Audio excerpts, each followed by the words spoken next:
All right, the NFL offseason is right around the corner. It is Super Bowl week, so get pumped up.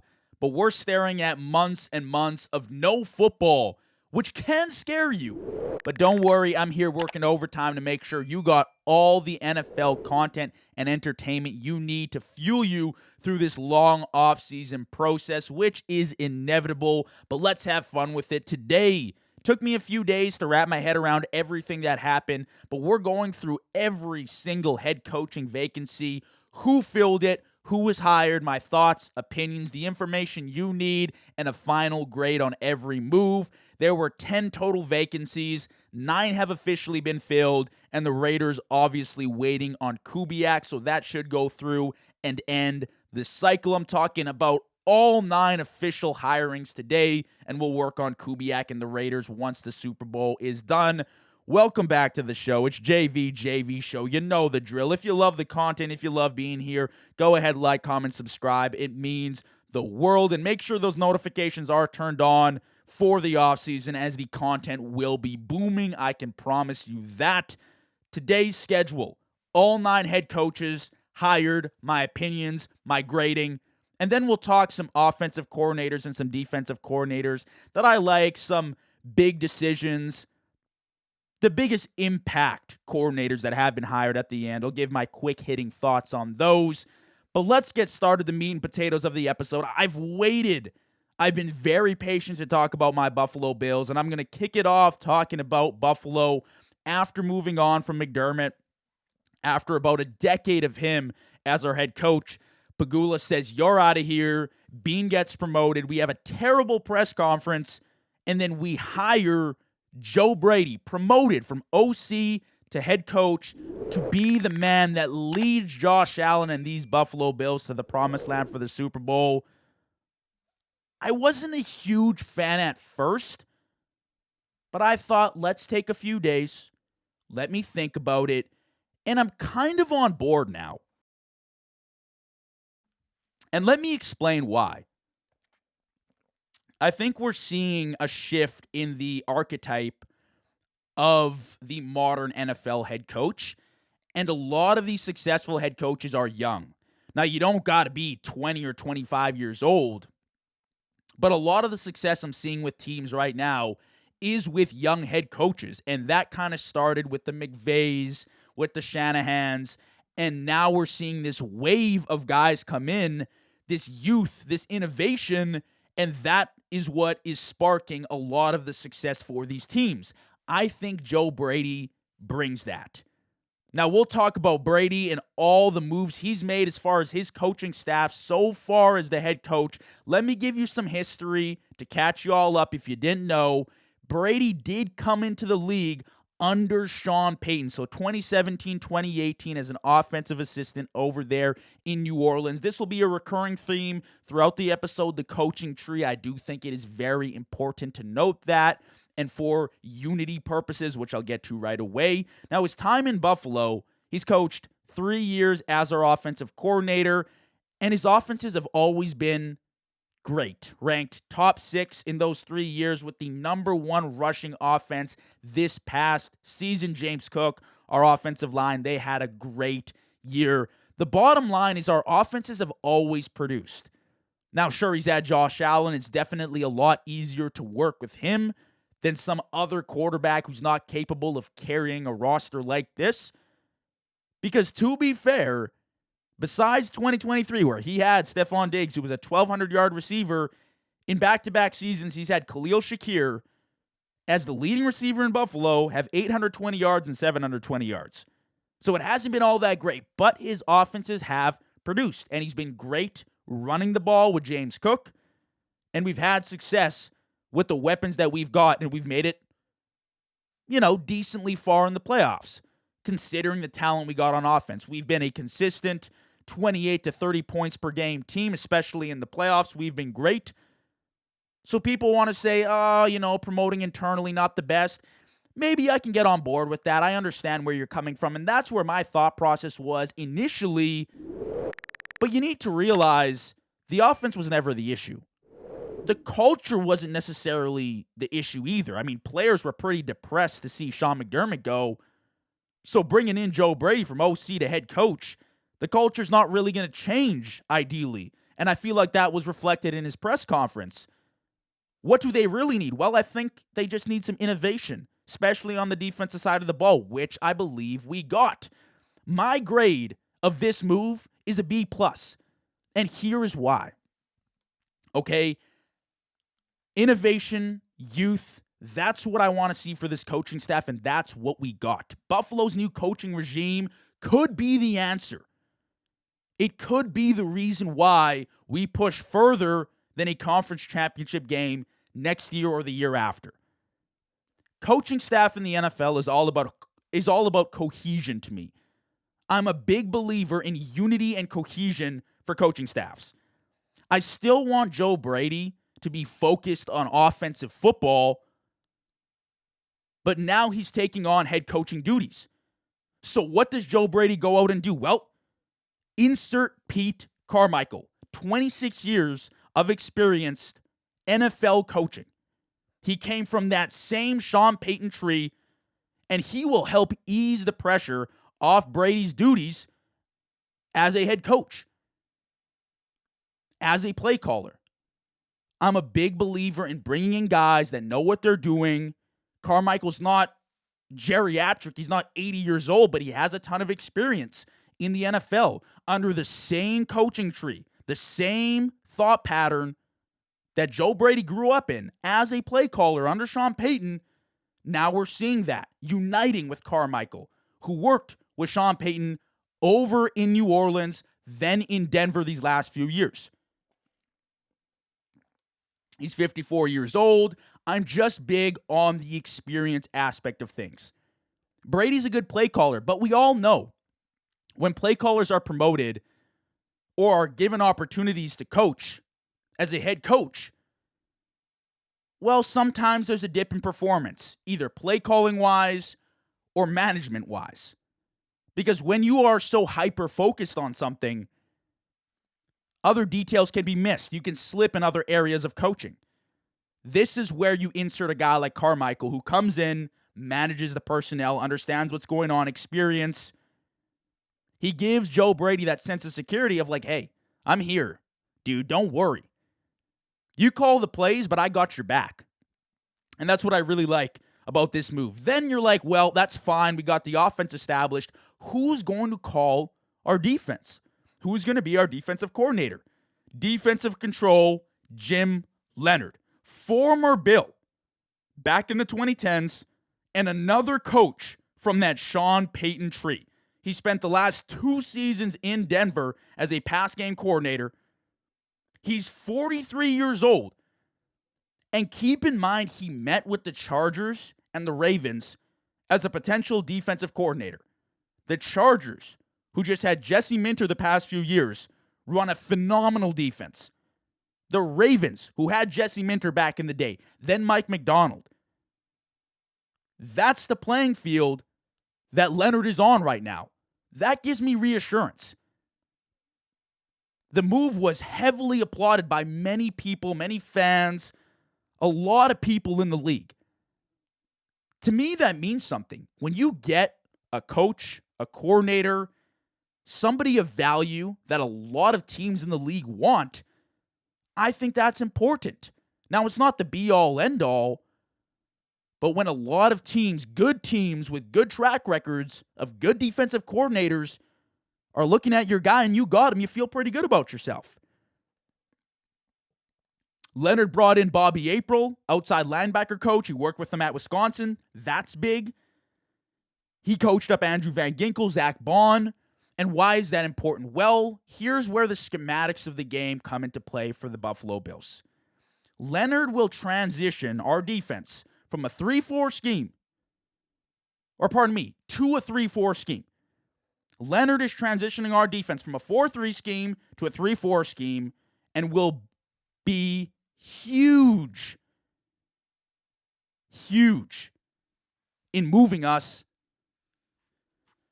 from a team that suffered against the run last year, like we really struggled, to a team that buckles down.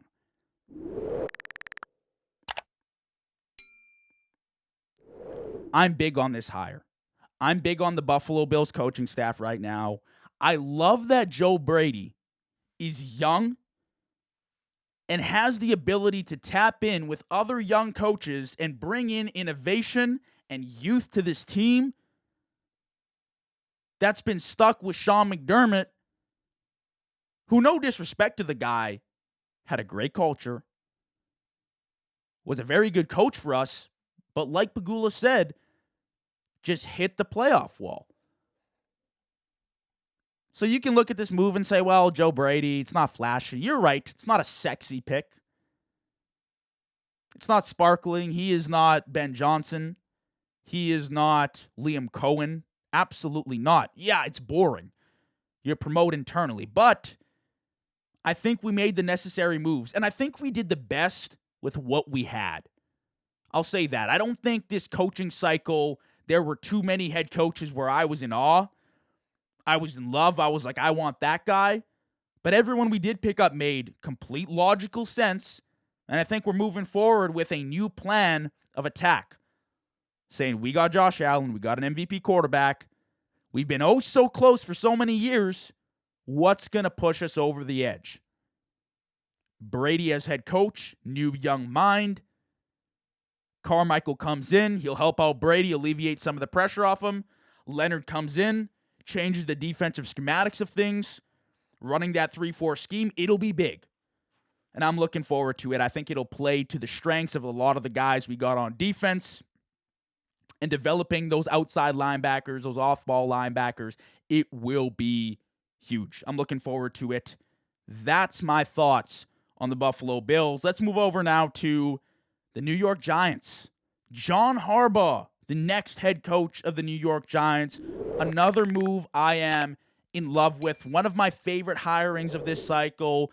I don't know how you can look at this move and say, I don't like it. I don't approve of it. It's exactly what the Giants need. This is a head coach that has had a lot of success. Yes, the Baltimore Ravens fired him. That's fine. He was there for 2 decades. He spent a lot of time in Baltimore winning. But eventually, you move on. Eventually, relationships, they end. You break up. You have a divorce. It happens. Sometimes it's better for both sides. Immediately, the Ravens became the most ideal landing spot for a head coach. And John Harbaugh became the most sexy, appealing head coach on the market. And I think they'll have both great success over these next few years. He coached 12 winning seasons with the Ravens. He's proven to be a great head coach in the league. This is a grade A move for the New York Giants. A team that needs identity, a culture setter. They have great talent. Harbaugh might be the guy to push them over the edge. Harbaugh could make the Giants a playoff team in year 1. It could be that great of a move. When you bring Harbaugh in, a guy who's won, who knows what he's doing with the talent he has in New York right now, it could be very special. Think about New York. The talent, the market, that has never been the issue. That is not the issue right now. Reflect on the pros from this past season. You presumably have your future quarterback in Jackson Dart. You have an absolute stud of a number 1 receiver in Malik Neighbors. Wan'Dale Robinson is a free agent right now. I'm not sure what they do with him. I like Theo Johnson. Scadaboo emerged as a beast and a fan favorite prior to his injury in his rookie year. You have a lot of youth, exciting young players on this team. You have the number 5 overall draft pick this season. We'll see who they hire at OC. That'll be big. We'll keep an eye on that. But what I see from this team right now, the defense doesn't need a makeover. A draft pick and a free agency move might just be enough. I'm hearing Caleb Downs in the draft. That might be huge. He's that versatile, jack-of-all-trades player that can come in and immediately make an impact. We just saw Eamon Worry over there in Seattle have a huge year for that defense. That's the kind of impact we can project from a guy like Caleb Downs. If this defense can get to the place it needs to be because it has the talent, and the offense can get a little bit more seasoning maybe a free agency move, maybe a draft pick to provide Dart another weapon, healthy Malik Neighbors, healthy Scadaboo, a head coach that is proven to win in this league, that sets a great culture, that is a player's guy, a guy well respected, a last name well known, a guy that has a good coaching tree. The Giants could be in store for something special. They could finally break that Giants curse of always being known as this, mediocre, below average team that is just a bye week when you see them. No, they want consistency. They want production. New York is a huge market. They're a great sports town. Harbaugh's the guy. We just talked about youth with Joe Brady and other head coaches we'll see. In this case, you don't need that. You need a guy who's done it before, who's proven to come in. We're done with the projects. We're done with the Dables. We're done with all that shit. We want a guy to come in who knows what he's doing, who's done it before, and set the standard. That's what I see in John Harbaugh here. And that's why I'm looking forward to this move for the Giants. I think it's a good move. I don't know what else to say. It's a grade A move for me. The Giants hit the home run shot. They got the coach everyone wanted. Doesn't look like Tomlin's coaching this year. Doesn't look like McDermott's coaching this year. They're both taking a year off. Harbaugh immediately becomes the favorite to me. Even Ravens fans will tell you that this is a good move. I don't think there is anything... I don't think there's any resentment. I don't think there are hard feelings between the fan base in Baltimore and John Harbaugh. It was just time to part ways. It happens. It's natural. Andy Reid parted ways with Philly.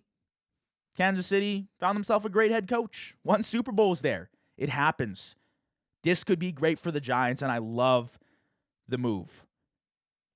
Let's go to Baltimore. They fire John Harbaugh. Who do they bring in? Jesse Minter. Jesse Minter, the new head coach of the Baltimore Ravens. He spent the last few years as a defensive coordinator under Jim Harbaugh, previously at Michigan, and spent some time under John Harbaugh when he was in Baltimore. He worked for the Ravens in the late 2010s, and to me, this is trying to right a previous wrong. When you let go of Mike Macdonald, you stuck with Harbaugh. He goes to Seattle. Now he's in the Super Bowl with them. Potentially wins a Super Bowl this week. Good for Mike Macdonald. But Ravens fans have been kicking themselves ever since his departure because they know, and they are visibly seeing what they could have had. They had him in-house, and they let him walk. So this is kind of a righting of that wrong. I'm giving it a grade A. It's a good move. A guy that's been in the organization before. He's proven himself as a defensive coordinator. He's run some great operations. This is awesome. Jesse Minter is a home run hire for the Baltimore Ravens. His coaching resume as a coordinator makes this a sexy move for big shoes to fill after Harbaugh left. Let's not act like Harbaugh left and just because it needed to happen, there aren't big shoes to fill. This is a big role you're stepping into. Harbaugh is a well-respected coach in the league. He's won a ring. He left a lasting impact in Baltimore. You can't just walk in and be some average Joe and shit your pants. No, this is a big deal. You have a 2-time MVP in Lamar Jackson. You have a 2-time MVP in his prime who hasn't had the support these past few years to win a Super Bowl or even make the playoffs. Zach Orr's defense was not good this past season. They fell short of expectations. And now the expectation is that Jesse Minter can supplement Lamar and this offense with the performances and the production to go all the way next season. This is a win-now move, and I approve of it. Jesse Minter has the resume. Walked into LA and completely changed the way that defense looked. In 2 years, they looked phenomenal. Top 10 in both years. And they were great in the playoffs again this season. He's 42 years old, So he fits that modern mold of the young defensive mind we've seen with the Vrabels and the McDonalds right now in the Super Bowl. And he goes out and hires Declan Doyle, the new OC. Maybe you don't know him. Maybe you haven't heard his name. Some might view that as a risk, but he comes from a strong coaching tree of great offensive play callers, most notably Ben Johnson last season as the Bears OC and prior years under Sean Payton in New Orleans. He's got a great foundation of knowledge, and he will bring that innovative approach, that youth to this offense that maybe they missed with a guy like Todd Monken. Maybe it misses, but you can fall back on the fact you got Lamar Jackson and you got Derrick Henry, and that's what I like. Jesse Minter will come in, and he will figure things out defensively. That's all you want right now. And this is a home run hire, a slam dunk. LeBron alley-oop. Put it home. Jesse Minter, big-time hire for the Baltimore Ravens. I really like the move. I give it a grade of an A. Let's go to the Tennessee Titans now. Robert Saleh, 1 year back with the Niners, did phenomenal things patching up the injuries on that defense and making them look like a decent unit for the majority of the year, and at least that first playoff game against the Eagles. The second against Seattle, it's tough, man. They're a good team. You're missing so many stars on defense, but he does get another crack at a head coaching opportunity. Robert Saleh, the new head coach of the Tennessee Titans. Like I said, he's been a DC for the 49ers for a long time in the late 2010s. Then he got that head coaching gig with the Jets. Back to DC for the Niners this past season. And now with the Tennessee Titans. Look, I don't really view that coaching job with the Jets as much. Like, if you want to say this is Robert Saleh's first chance as a head coach in the league, I would be fine with that. He was 20-36 as the head coach for the New York Jets, which honestly isn't that bad considering the organization he was working with. But his defensive units always ranked above league average for the most part when he was in New York. And even that last season when he was fired after they went 2-3, they were allowing like 17 points per game. Like, that's not that bad. You know, you brought Saleh in to do the job as a defensive guy, and he did. And you bring Raj in, and it's not working offensively. It's like, how can you blame Saleh? He was the scapegoat, as many others have been. They kicked him out, went back to San Francisco, proved why he's a great defensive mind, helped them out, helped them make the playoffs and win a playoff game, and now he's got another shot at coaching, and I like it. Tennessee could be next year's New England Patriots. I really like the moves that they've made with this coaching staff. The Super Bowl might be out of reach, I'll admit, but terrible to the playoffs is definitely possible here. Robert Saleh brings that great defensive experience. He is well respected around the league as a defensive play caller. And players give great feedback on his personal culture and leadership. Exactly what you want in Tennessee, somewhere starving for the standard. He kind of gives you that Mike Vrabel vibe, who coached his team on a playoff run to the Super Bowl this year and who coached this Tennessee Titans team just a few years back to a playoff run. They're also bringing in Brian Daboll, who had head coach looks from the Buffalo Bills, but remains an offensive coordinator now. Listen, people might hate, but I think we need to separate head coach and coordinator. They're two different things. Head coach, your responsibilities times 1,000. Coordinator, you're focused on defense or offense. And what we know about Brian Daboll is he does a good job with his offenses. Daboll might have failed in New York, but he has coached good offenses, which is what he's been hired to do with the Titans. His experience with Josh Allen and those good Buffalo Bill offenses. He coached Daniel Jones and the Giants to a playoff win and won Coach of the Year, and he had success with Jackson Dart before he got fired. He knows what he's doing offensively. So for him to take a step back and enjoy play calling for the Titans for at least a year might really help Cam Ward and this offense. Tennessee got quite the duo as far as names go considering their market. Like the Buffalo Bills, my Bills were looking at Brian Daboll as our future head coach. And now Tennessee's landed two of those guys. And hey, they also got the most available cap space in 2026. That sounds pretty familiar to a team in the Super Bowl right now, doesn't it? I'm not calling a Super Bowl appearance for the Titans right now, by no means. But I am saying this was a good move. I'll give Robert Saleh to the Titans a B+. I really do like it. I think he deserves another shot. It's tough to judge people who played/coached for the New York Jets because it's just not a fair opportunity, a fair shot in the league. Everybody fails there. Sam Darnold, he's in a Super Bowl right now, and the Jets walked him.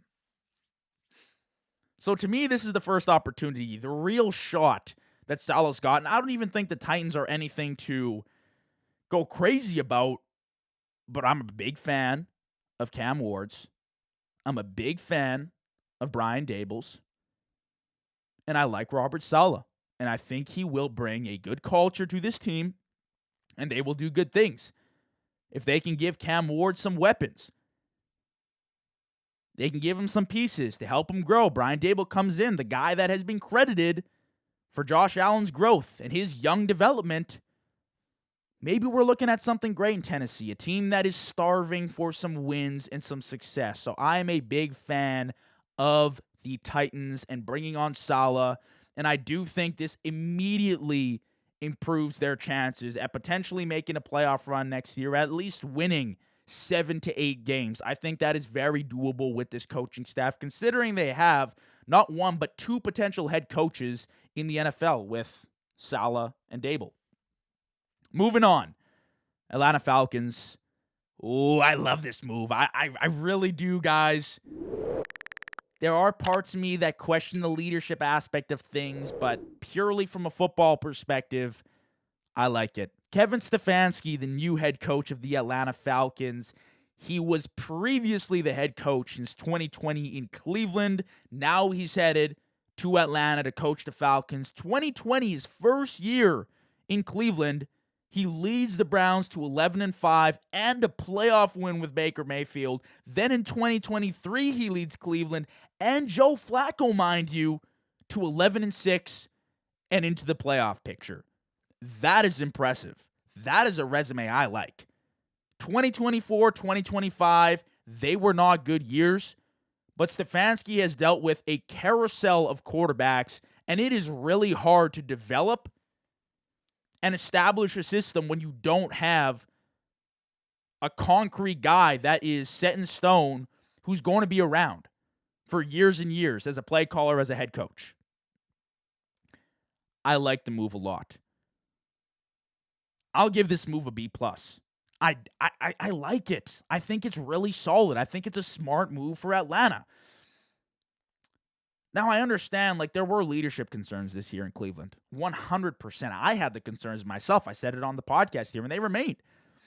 But I do think, like I said, the X's and O's aspect of this move makes total sense. Stefanski's either a slam dunk or a disaster hire. I don't see an in-between. And I'm leaning to slam dunk because he's hit the jackpot of offensive talent in Atlanta, which has statistically underperformed as a group.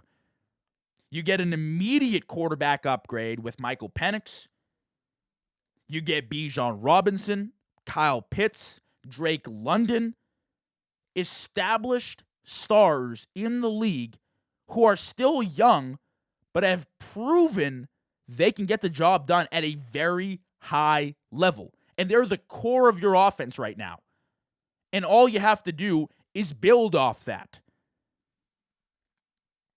And Stefanski has led successful and talented offenses before, And the Falcons, who have not been too far off, could be in the running for a playoff seed next year, considering bringing in Stefanski, an offensive guy who's had success.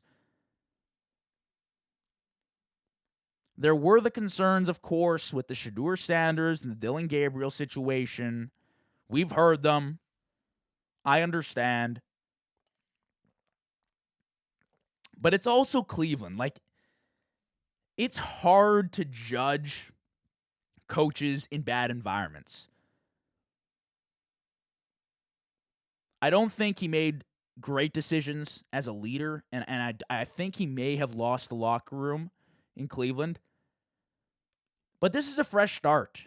You know, when you're working with a new group of talent, and you know what's also great about Atlanta is, like, they've made really great moves as far as, like, bringing in young talent, like youthful guys that immediately impact this roster. Nobody talks about this previous draft class for the Falcons. They literally knocked it out of the park with their first 3 picks. They were all immediate impact players. The problem in Atlanta has been very clear. The talent to success ratio is complete shit. And that's why you bring in Stefanski. Because you know you have the personnel offensively. You know you have the skill and the talent and the deep bag of players. You know you now have your 2 edge rushers. Xavier Watts defensively. You know you have young talent defensively, offensively. There is no reason in this division specifically the Falcons shouldn't be a playoff team. They should look at that standing right now with the Panthers winning the division and view it as a complete embarrassment and say, how on earth have we not made it there? With the state of this division, how on earth have we not made it to the playoffs as a division winner? So you bring in Stefanski, a guy that's made the playoffs multiple times, a guy that has run great offenses, and now you give him probably like the most talent he's had, the most excitement he's had. Imagine how he'll use guys like Bijan and Kyle Pitts, who hopefully finally gets the usage that he deserves. Because we saw this year, when you give him those targets, when you give him those opportunities, he will ball out. Was it against the Bucks where he scored like 3 TDs? Fantasy managers going crazy. Finally, it happened. That should be a routine event consistently for Kyle Pitts. Bijan consistently should be smashing home runs out the park. Drake London, very, very good number 1 receiver. Mid-range wide receiver 1, I'd say, in this league. They got talent. And I think Stefanski, sure, the leadership questions. Yeah, but it's a fresh environment. You get a complete blank page. You can rewrite your story, rewrite your culture. And I think he comes in and does damage with the Falcons. I really do like it. I do think it was the right move by the Browns, by the way, to move on. I think the culture was just shot. But now he gets a new opportunity. And again, fresh starts can mean absolutely everything, and it's big. It's really big. I like the Falcons next year. I was a little bit high on them this year. They did underperform, but I am expecting a bigger year under Stefanski next season.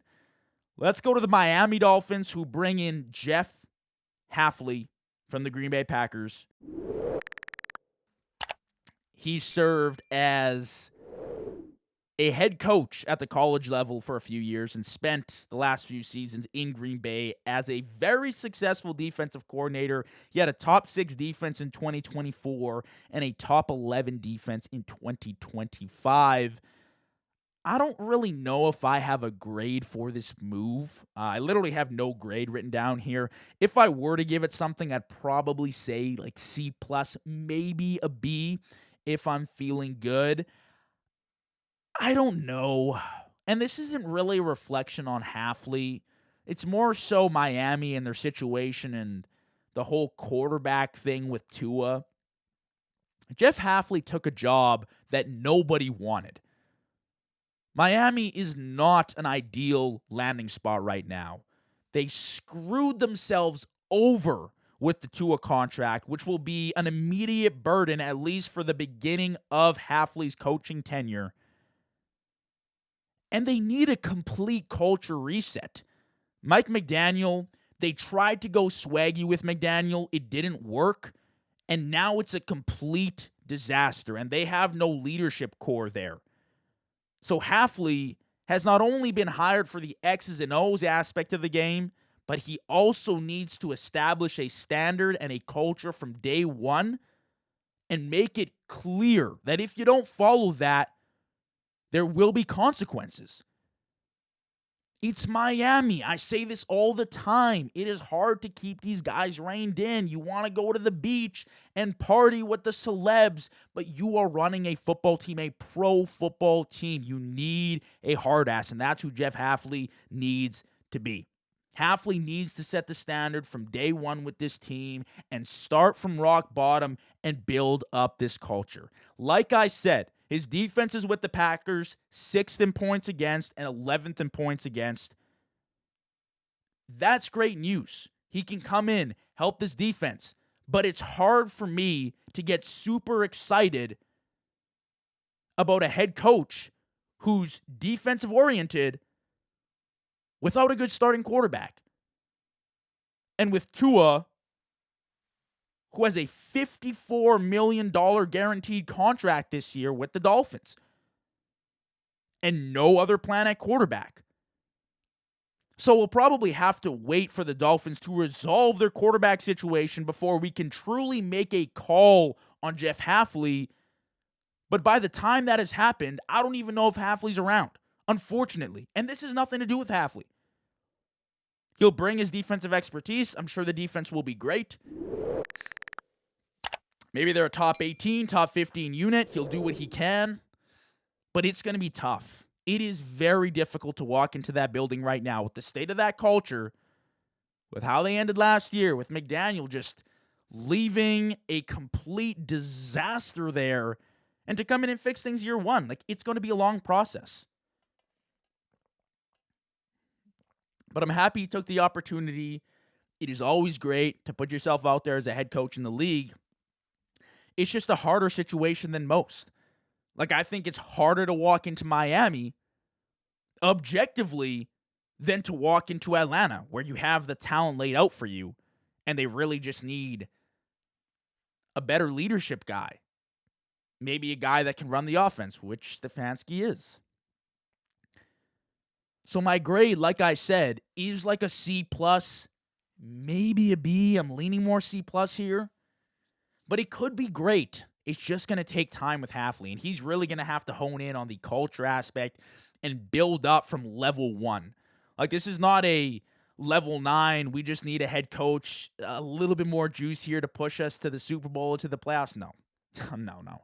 You need to really build this thing up and establish a culture that the players respect.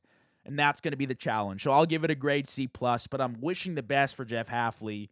He really did deserve a shot here. It's just going to take a lot of work. Let's go to the Steelers. An interesting hire. I don't think fans expected this. Mike McCarthy, the new head coach for the Pittsburgh Steelers. He has a long history coaching in the NFL as a head coach. In Green Bay, obviously, starting in 2006, and then Dallas in 2020. He ran elite offenses for both teams and won a ring in Green Bay. That's no doubt. I'll give the move a C+. And that has nothing to do with Mike McCarthy. I actually think Mike McCarthy's a pretty good coach. I mean, he's had success. Evidently, his records have shown that. His offenses have shown that. But guess what? This is the Pittsburgh Steelers. And hiring Mike McCarthy is such a Steelers thing to do.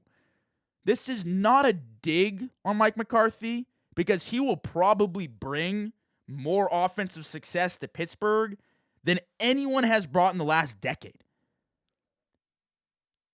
But what was the point of Tomlin hanging up the cleats this year? You were looking for a rebrand. And I think it's important to understand that ownership wanted Mike Tomlin back. At least that's what's been stated. So they weren't necessarily ready to move on from Tomlin and the whole wild card knockout situation. They weren't ready for that. And then you bring in Mike McCarthy, who is, of course, offensive minded, but kind of the same shit. which is just confusing to me, right? I think ownership is in over their heads and they have big egos and they're too stubborn to realize that maybe they need a change. There is a rapidly changing head coach landscape in the NFL, and they pivot laterally from a coach that has not won a playoff game in damn near a decade to a coach that has won one playoff game in almost a decade, which I guess is better statistically, but it's not all that. And he's 62 years old, and you have no plan at quarterback as of right now. If Rodgers doesn't come back, you're starting from ground zero again. And I wouldn't imagine McCarthy has all this patience to deal with a young QB. I think the organization has too much pride. Now, maybe Pittsburgh, their offense finds success. They find their groove under Mike McCarthy. Like I said, he's led good offenses, but again, that's been with good quarterback play too. He's had Dak. He's had Aaron Rodgers, who might come back for the Steelers, so I don't want to count that out. But at the end of the day, it's like, what does the fan base want right now? Well, I think the fan base would have been happy if you hired a super young head coach, got an innovative mind in there, and maybe you tanked. Maybe you had a year where you were just trash, or 2 years, or maybe 3 years. Got a few high draft picks, built an exciting young core of youthful players that you could bank on. But to me, this is no different. This is, if you weren't with us at 9-8, don't be with us at 10-7 and a wild card knockout. That's the vibe it gives me, right? And I don't think Pittsburgh necessarily has this offensive firepower that Mike McCarthy is super excited to walk into and deal with.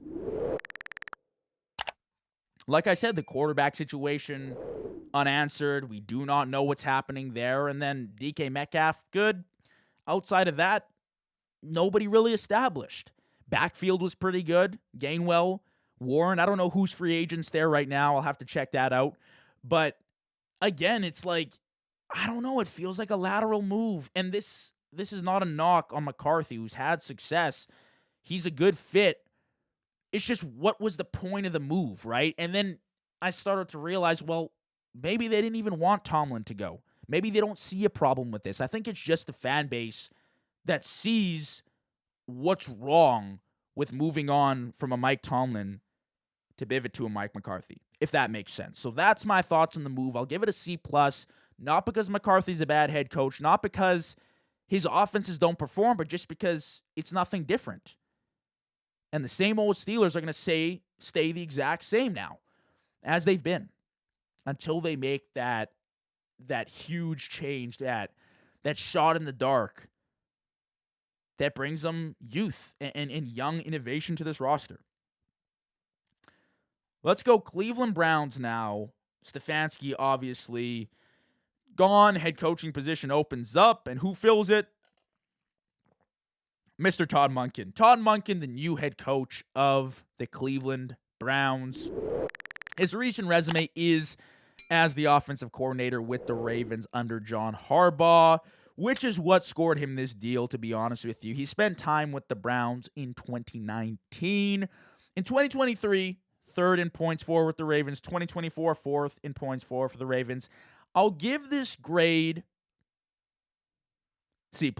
I'll give this move a grade of a C+. I'm not in love with it. Like I said, the successful NFL coaches are starting to get younger and younger, and youth is prioritized. And Todd Monken is 60 years old, getting his first head coaching job. I kind of laugh when people say Todd Monken made Lamar this elite passer. It's like, sure, he definitely gave him more opportunities to throw the ball, and he opened up the offense a little bit, but I don't think it necessarily took a genius to do that. Greg Roman was just a run-focused guy, a training wheel system, and Todd Monken was good, but wasn't necessarily enough to earn him a head coaching position. I don't think necessarily it was. I do think Lamar definitely played a heavy role into how good those offenses was, and of course Derrick Henry as well. It's a shot in the dark, right? Todd Monken is a shot in the dark for the Browns. the offense will be a product of their QB. And they don't have an established quarterback one right now. And Monken is 60 years old. And I don't know what kind of patience he has to develop a young QB. And you just fired an offensive-minded head coach who won multiple Coach of the Year awards who couldn't really do much. So it's like, I don't know. You're like, is it going to work out? Probably not. I don't want to hate on the guy. I don't want to hate on the move. It's just, odds are that it doesn't work out. To play devil's advocate, the supporting cast is young right now, and the defense, assuming Schwartz remains their defensive coordinator, is elite. Like, very, very good. Top 5 we're talking about. And Monken dropped in Baltimore and did help elevate Lamar's arm. But again, he's also working with a 2-time MVP in Derrick Henry, who's up arguably as, a top 3 running back of all time. And in an organization that just wins. Baltimore usually has success. I don't necessarily think Monken deserves hate. I'm not going to bash Monken. He's got a head coach opportunity, and he took something a lot of head coaches probably wouldn't want. But it's hard for me to get behind this idea that an aging head coach, in his first opportunity to be a head coach in the league, can come in and be revolutionary with young players that need to still develop. You know what I mean? Like, it just seems like it won't work out. The logic, the reasoning, it's not there for me with this move. Like, my issue is that he's 60 years old. And like I said, the rapidly changing NFL coaching landscape is for young QBs to succeed. Young head coaches to succeed. To come in and tap in with the youth. And I just don't see that with Monken. But maybe it will work out. I really do like what the Browns have going as far as their roster goes. But without a number 1 QB that you can rely on, I don't know. I don't know. Like, maybe it's Shedeur, and this is not, again, a dig at any of the quarterbacks they have. Like, maybe they can develop, but then it's like, is Todd Monken going to be around long enough as the head coach to see them develop fully? I didn't love the move. But again, there weren't many coaches available either. So it's not like the Browns missed out on a lot, I would say, because the good head coaches ultimately did go to the good landing spots, as they always do. The final move, besides Kubiak to the Raiders, which we'll discuss once it is finalized prior to the Super Bowl, Mike LaFleur, the new head coach in Arizona. Listen, people might hate it. I actually like it.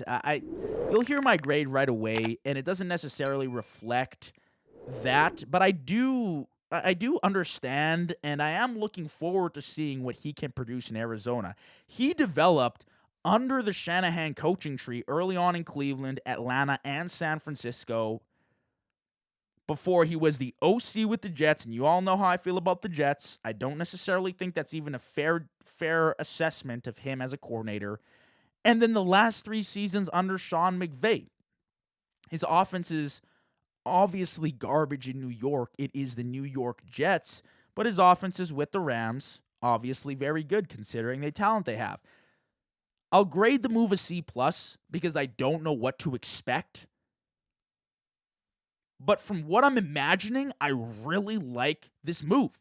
Mike LaFleur has had all the training necessary to be excellent, but execution is a lot easier said than done. That's the whole name of the game right now. He's got all the training. He's got everything he needs. Now he's got to go out and do it. It's like watching someone drive a car around for a decade and then being tested for your license after without driving the car at all. Because I wouldn't consider New York as a legitimate representation of him as a play caller. He spent time under Shanahan, who called the plays. He learned that system. He spent more time under Sean McVay, who also called the plays, and he learned that system. His experience with the Jets, whatever, I could care less. It's New York. This is really his first opportunity to show everyone what he's got. And the toolbox is nice in Arizona. It's underrated. Trey McBride, Marvin Harrison Jr., Michael Wilson. He has players that he can get the absolute most out of if he does his job well.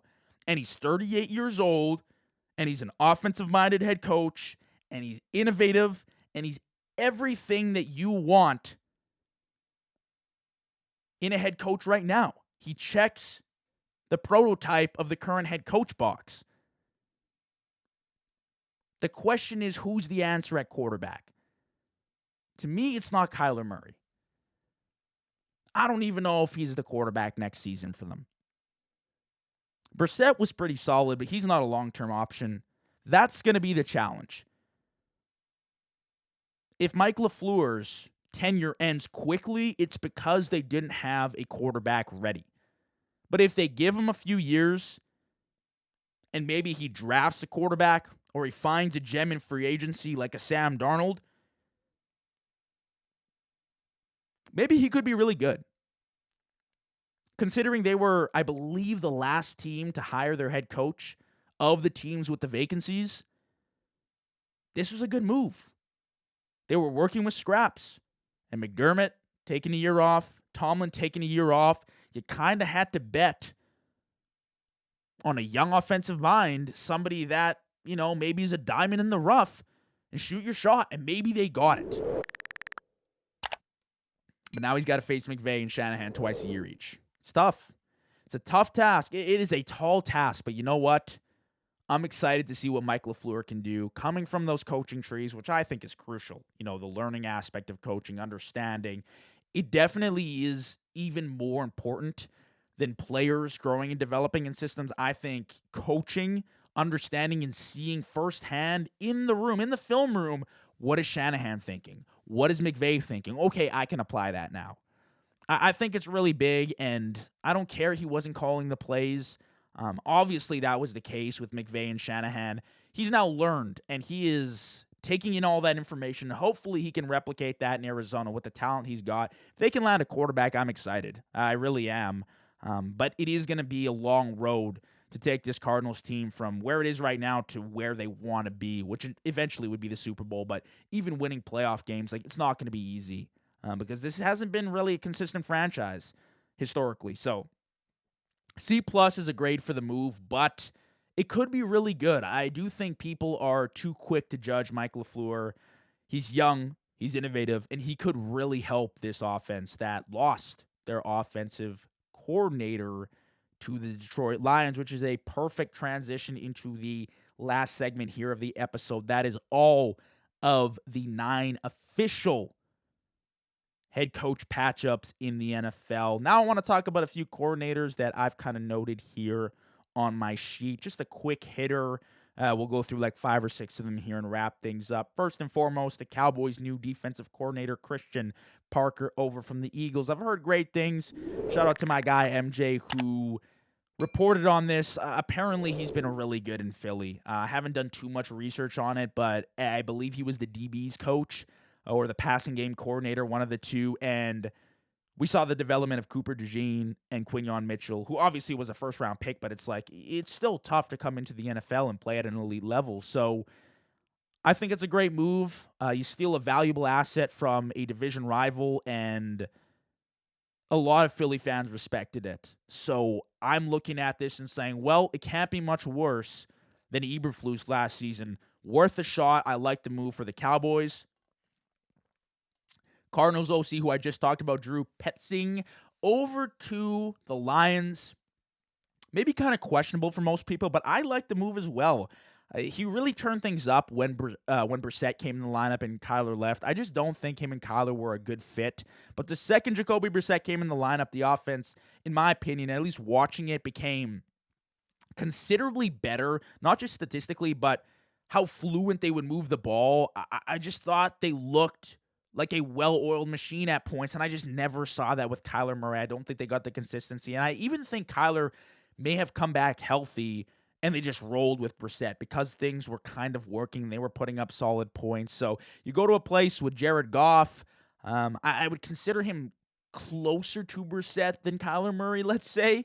And he's working with talent there too, and his tight end and running back usage have been great when he was working in Arizona, so you kind of expect that to be the case in Detroit, of course, as well. So look forward to that as a big move. The Packers bring on Jonathan Gannon as their DC. Again, we kind of got to separate the head coach aspect from the coordinating aspect. Some guys are just suited to be coordinators, and that's not me saying that Jonathan Gannon won't get a shot as a head coach elsewhere, but I do think if he settles down for a few years here with the talent the Packers have defensively, seeing what Jeff Hafley just did with that defense, I do think it's a good move, and they'll set themselves up for success here, especially once Micah comes back healthy.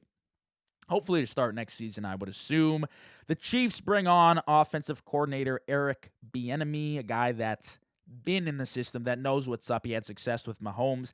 I like the move. You're trying to build that familiarity back with the offense, but you're going to have to make moves to upgrade the offense and bring more youth there. They really haven't had that star, I would say. Like, Rashee Rice coming back is good, Xavier Worthy, of course, but Travis Kelce is aging. You kind of want that target you can rely on, and they just haven't necessarily had that, whether that's due to injuries or just not having the personnel. So look forward to seeing the Chiefs maybe making a splash move and building up.